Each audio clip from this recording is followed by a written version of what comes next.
Bonsoir, c'est un vrai plaisir de vous retrouver une fois de plus. Et cette fois-ci, je profite de la soirée qui est très calme, très douce, après une journée bien chaude, pour vous parler de ceci.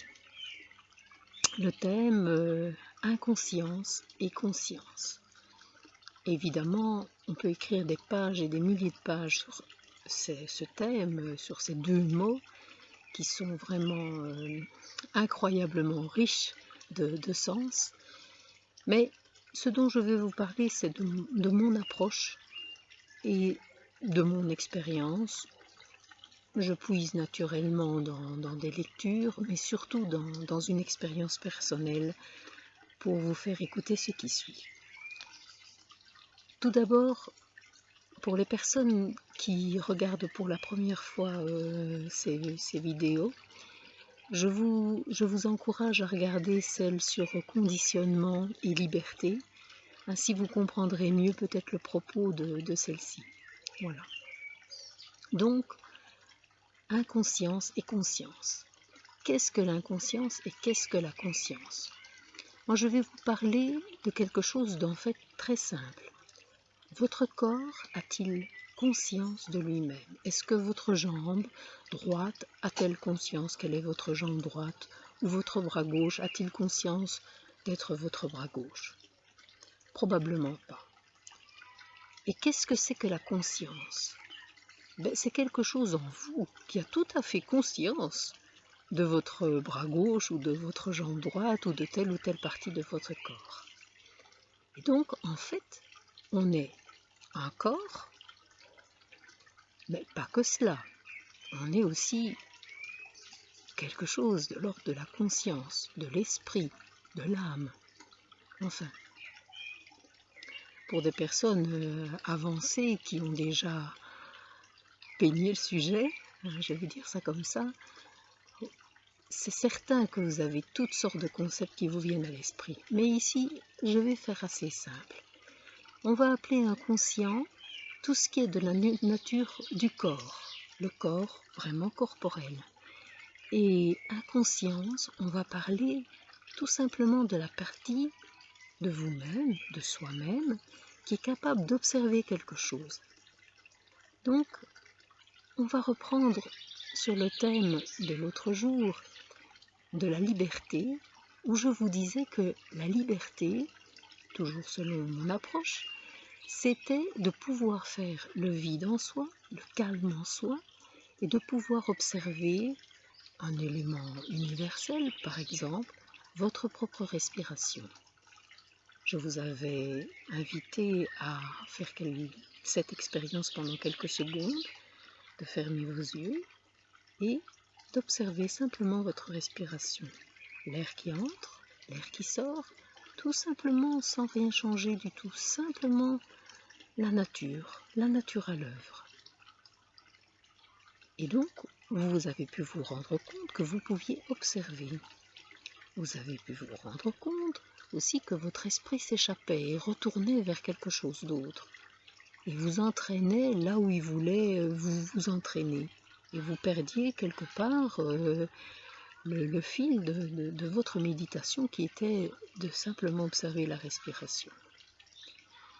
Et donc ici, en fait, ce dont je veux vous parler, c'est que quand on est connecté à cette conscience, cette partie de nous-mêmes qui a la faculté d'observer, on touche vraiment à quelque chose de très important. Et quand cette partie qui observe quoi? Qui observe la partie inconsciente de votre corps. La respiration se fait de façon tout à fait inconsciente. Vous n'oubliez pas de respirer, n'est-ce pas? Ou alors vous êtes saisi par quelque chose et vous oubliez de respirer un instant, mais tout de suite votre respiration se remet en route, vous n'avez pas besoin d'y penser. Vous pouvez juste éventuellement l'observer. Et donc, on va faire un peu cet exercice de nouveau, de fermer ses yeux et d'observer de nouveau cette respiration pendant quelques instants. Je fais donc le silence et je vous laisse.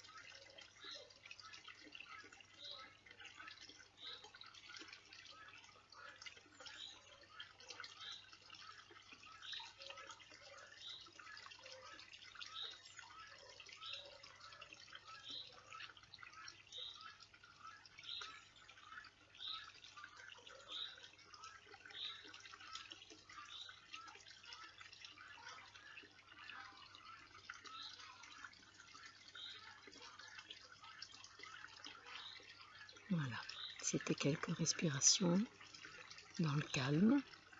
Évidemment, quand cette vidéo sera finie, vous pourrez faire ça à votre aise, tranquillement, le temps qu'il vous plaira. Et essayez de tenir 1 minute. 1 minute, c'est déjà beaucoup. Si vous y arrivez, chapeau, vous êtes vraiment en bonne voie. Et vous allez vous rendre compte qu'à un moment donné, votre conscience de votre respiration vous fait prendre conscience de votre propre corps. Non pas que le corps devienne, ou quitte plutôt, son inconscience habituelle, mais vous réalisez une unité en vous. Il n'y a plus cette dualité inconscience-conscience. Il n'y a plus cette manière de dresser des barrières ou des frontières entre conscience et inconscience. On fait partie d'un tout. Et c'est une réunion très importante qui fait que, à partir du moment où vous observez, eh bien, vous pouvez rester simplement observateur de ce qui se passe. Il y a un mot fort important que je vais introduire ici, c'est laissez-vous regarder sans juger quoi que ce soit. Votre respiration est douce, eh bien elle est douce. Elle est un peu saccadée, eh bien elle est un peu saccadée. L'air vous semble froid quand il passe, eh bien il est froid. Donc restez tout à fait neutre, tout à fait... le mot consacré en fait c'est équanime. L'équanimité. L'équanimité, c'est la faculté d'observer quelque chose de tout à fait sensible, tout en restant calme et sans jugement, sans aucun jugement, sans vous blâmer ou sans vous flageller ou sans vous féliciter. Peu importe ce qui se passe, vous restez tout à fait calme, tout à fait tranquille, tout à fait neutre, tout à fait équanime. Pas de jugement, rien que de l'équanimité. Et vous verrez que progressivement, cette notion d'inconscience et de conscience va s'unifier pour être juste quelque chose de tout à fait conscient, de tout à fait vigilant. Les premiers pas sont d'observer sa respiration, tout simplement. Quelle simplicité, tout le monde peut faire ça, n'importe qui, il n'y a pas besoin de diplôme, il n'y a pas besoin de grandes études, tout le monde est tout à fait capable de faire ça.